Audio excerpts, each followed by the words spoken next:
ಮಹಾಸಮರಕ್ಕೆ ಕಾಂಗ್ರೆಸ್ನಿಂದ ಭರದ ಸಿದ್ಧತೆಯನ್ನ ಮಾಡಿಕೊಳ್ಳಲಾಗಿದೆ. ರಾಜ್ಯದಲ್ಲಿ ಎರಡು ಹಂತಗಳಲ್ಲಿ ಕೂಡ ಲೋಕಸಭಾ ಚುನಾವಣೆಗೆ ಕೈ ಸಜ್ಜಾಗಿದೆ.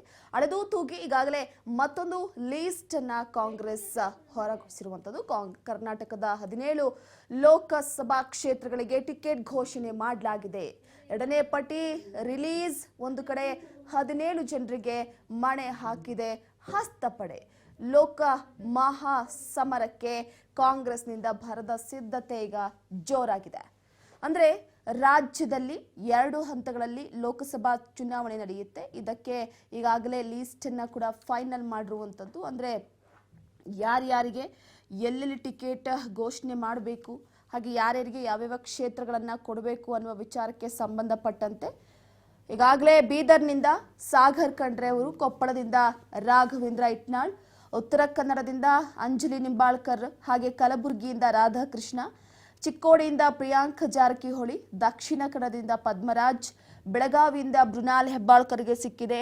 ಬಾಗಲಕೋಟೆಯಿಂದ ಸಂಯುಕ್ತ ಪಾಟೀಲ್, ರಾಯಚೂರಿನಿಂದ ಕುಮಾರ್ ನಾಯಕ್, ಧಾರವಾಡದಿಂದ ವಿನೋದ್ ಅಸುಟಿ, ಹಾಗೆ ದಾವಣಗೆರೆಯಿಂದ ಪ್ರಭಾ ಮಲ್ಲಿಕಾರ್ಜುನ್, ಚಿತ್ರದುರ್ಗದಿಂದ ಚಂದ್ರಪ್ಪ, ಚಿಕ್ಕಮಗಳೂರಿನಿಂದ ಜಯಪ್ರಕಾಶ್ ಹೆಗಡೆ, ಬೆಂಗಳೂರು ಸೌತ್ ಇಂದ ಸೌಮ್ಯ ರೆಡ್ಡಿ, ಮೈಸೂರಿಂದ ಲಕ್ಷ್ಮಣ್, ಬೆಂಗಳೂರು ನಾರ್ತ್ ಇಂದ ರಾಜೀವ್ ಗೌಡ, ಬೆಂಗಳೂರು ಸೆಂಟ್ರಲ್ ಇಂದ ಮನ್ಸೂರ್ ಅಲಿಖಾನ್ಗೆ ಟಿಕೆಟ್ ಫೈನಲ್ ಆಗಿದೆ.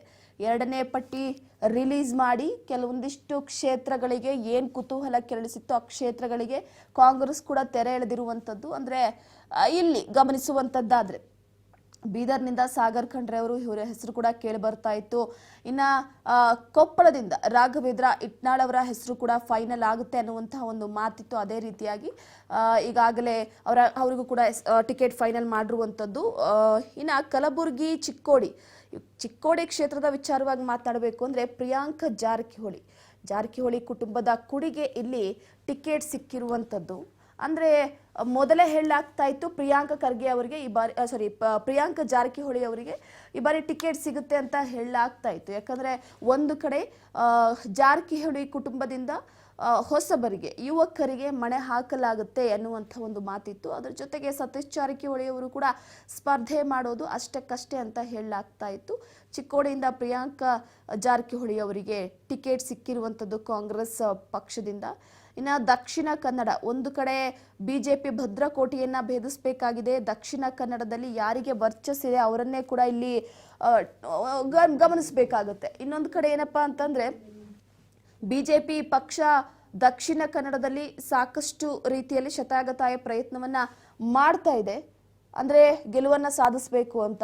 ಯಾಕಂದ್ರೆ ಹಿಂದುತ್ವ ಅನ್ನುವಂಥ ಒಂದು ಅಜೆಂಡವನ್ನ ಪ್ರದರ್ಶನ ಮಾಡಿ ದಕ್ಷಿಣ ಕನ್ನಡದಲ್ಲಿ ತನ್ನ ಅಸ್ತಿತ್ವವನ್ನ ಅದೇ ರೀತಿಯಾಗಿ ಬಿಜೆಪಿ ಉಳಿಸ್ಕೊಂಡಿದೆ. ಬಿಜೆಪಿ ಪಕ್ಷವನ್ನ ಸೋಲಿಸಬೇಕು ಅಂತಂದ್ರೆ ಇಲ್ಲಿ ಸಾಕಷ್ಟು ರೀತಿಯಲ್ಲಿ ಕೂಡ ಆಲೋಚನೆಯನ್ನ ಮಾಡಿ ಅಳೆದು ತೂಗಿ ಅಲ್ಲಿಗೆ ಪಕ್ಷದ ಅಭ್ಯರ್ಥಿಯನ್ನ ಕಣಕ್ಕಿಳಿಸಬೇಕಾಗುತ್ತೆ. ಇನ್ನ 4 ಕ್ಷೇತ್ರಗಳನ್ನ ಬಾಕಿ ಉಳಿಸಿಕೊಂಡಿದೆ ಕಾಂಗ್ರೆಸ್ ಹೈಕಮಾಂಡ್. ಈವರೆಗೂ ಕೂಡ 24 ಲೋಕಸಭಾ ಕ್ಷೇತ್ರಕ್ಕೆ ಅಭ್ಯರ್ಥಿಗಳ ಘೋಷಣೆಯಾಗಿದೆ. ಕೋಲಾರ, ಚಾಮರಾಜನಗರ, ಬಳ್ಳಾರಿ, ಚಿಕ್ಕಬಳ್ಳಾಪುರ ಈ 4 ಲೋಕಸಭಾ ಕ್ಷೇತ್ರಗಳನ್ನ ಕಾಂಗ್ರೆಸ್ ಈಗಾಗಲೇ ಟಿಕೆಟ್ ಪೆಂಡಿಂಗ್ ಆಗಿ ಉಳಿಸಿಕೊಂಡಿರುವಂಥದ್ದು. ಯಾಕಾಗಿ ಕೋಲಾರ, ಚಾಮರಾಜನಗರ, ಬಳ್ಳಾರಿ, ಚಿಕ್ಕಬಳ್ಳಾಪುರ ಈ 4 ಕ್ಷೇತ್ರಗಳ ವಿಚಾರವಾಗಿ ದೋಸ್ತಿ ಪಾಳ್ಯದಲ್ಲಿ ಇನ್ನೂ ಕೂಡ ಕನ್ಫರ್ಮ್ ಆಗಿ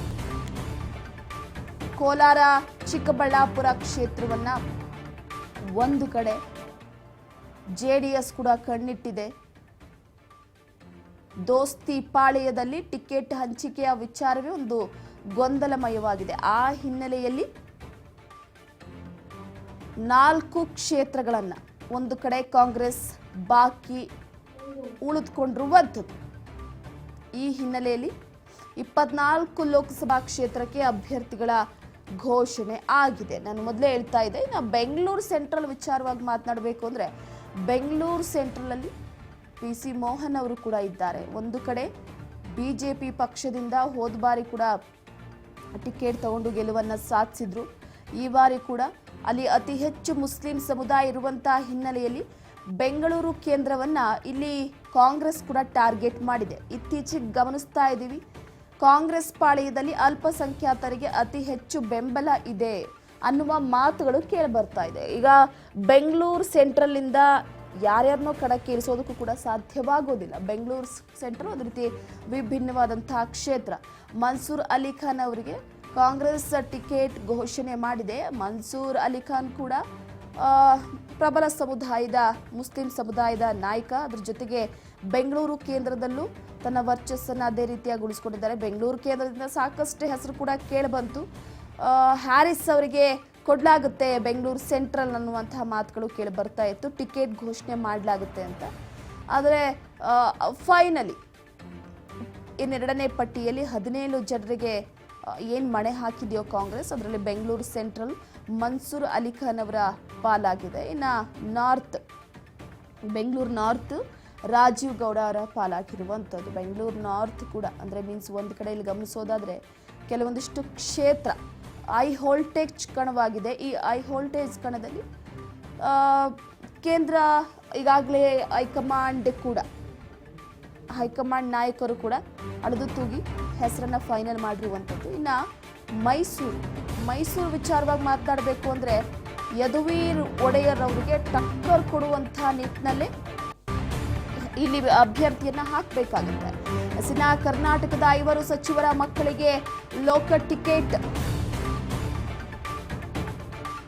ಸಚಿವರ ಶಾಸಕರ ಮಕ್ಕಳು ಸಂಬಂಧಿಗಳಿಗೆ ಕೈಪಾಳಿಯ ಮಣೆ ಹಾಕಿದೆ. ಲೋಕ ಟಿಕೆಟ್ ಹಂಚಿಕೆಯಲ್ಲೂ ಕೂಡ ಕುಟುಂಬ ರಾಜಕಾರಣ. ನಾವಿಲ್ಲಿ ಗಮನಿಸಿದ್ವಿ, ಹೊಸ ಮುಖಗಳಿಗೆ ಆದ್ಯತೆಯನ್ನ ಕೊಡಲಾಗಿದೆ. ಅದು ಕೂಡ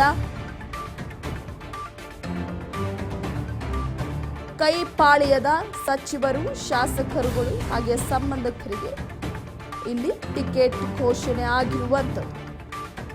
ಒಂದು ಕಡೆ ಬಿಜೆಪಿ ಹಾಗೆ ಜೆಡಿಎಸ್ನಲ್ಲಿ ವರ್ಚಸ್ಸನ್ನ, ವ್ಯಕ್ತಿ ವರ್ಚಸ್ಸು, ಪಕ್ಷದ ವರ್ಚಸ್ಸನ್ನ ಗಮನಿಸಿ ಟಿಕೆಟ್ ಅನ್ನ ಹಂಚಿಕೆ ಮಾಡಲಾಗ್ತಾ ಇದೆ. ಅಂದ್ರೆ ಗೆಲುವನ್ನ ಸಾಧಿಸಬೇಕು ಅಂತ. ಆದ್ರೆ ಕೈಪಾಳ್ಯದಲ್ಲಿ ಹಾಗೆ ಇಲ್ಲ.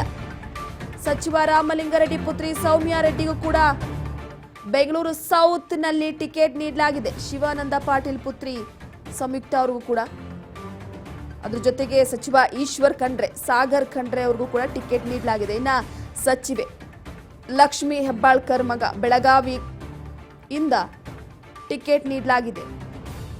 ಮೊದಲೇ ಬೆಳಗಾವಿ ಕ್ಷೇತ್ರದ ವಿಚಾರವಾಗಿ ಸಾಕಷ್ಟು ಗೊಂದಲ ಇತ್ತು. ಬಿಜೆಪಿ ಪಾಳೆಯದಲ್ಲಿ ಪ್ರಬಲ ಸಮುದಾಯವನ್ನು ಸೆಳೆಯುವಂತಹ ನಿಟ್ಟಿನಲ್ಲಿ ಹಾಗೆ ಲಿಂಗಾಯತ ಸಮುದಾಯವನ್ನು ಸೆಳೆಯುವಂತಹ ನಿಟ್ಟಿನಲ್ಲಿ ಬಿಜೆಪಿ ಪಕ್ಷ ಅಳೆದು ತೂಗಿ ಬೆಳಗಾವಿಯನ್ನ ಯಾರ ಕೈಗೆ ಒಪ್ಪಿಸಬೇಕು ಅಂತ ಒಂದು ಕಡೆ ಯೋಚನೆ ಮಾಡ್ತಾ ಇದೆ. ಈ ಹಿಂದೆ ಕಾಂಗ್ರೆಸ್ ಪಾಳ್ಯದಲ್ಲೂ ಕೂಡ ಸಚಿವೆ ಲಕ್ಷ್ಮಿ ಹೆಬ್ಬಾಳ್ಕರ್ ಅವರ ಮಗನ ಹೆಸರು ಕೇಳಿ ಬರ್ತಾ ಇತ್ತು. ಮೃಣಾಲ್ ಅವರಿಗೆ ಈ ಬಾರಿ ಟಿಕೆಟ್ ಅನ್ನ ಘೋಷಣೆ ಮಾಡಲಾಗುತ್ತೆ ಅಂತ. ಫೈನಲಿ ತಮ್ಮ ಮಗನನ್ನ ರಾಜಕೀಯ ಅಖಾಡಕ್ಕೆ ಇಳಿಸಿದ್ದಾರೆ ಲಕ್ಷ್ಮಿ ಹೆಬ್ಬಾಳ್ಕರ್. ಬೆಳಗಾವಿ ಕ್ಷೇತ್ರ ಮತ್ತೆ ಹೈ ವೋಲ್ಟೇಜ್ ಕಣ ಆಗೋದಕ್ಕೆ ಎಲ್ಲ ಕೂಡ ಸಿದ್ಧತೆಯನ್ನ ಮಾಡಿಕೊಂಡಿದೆ.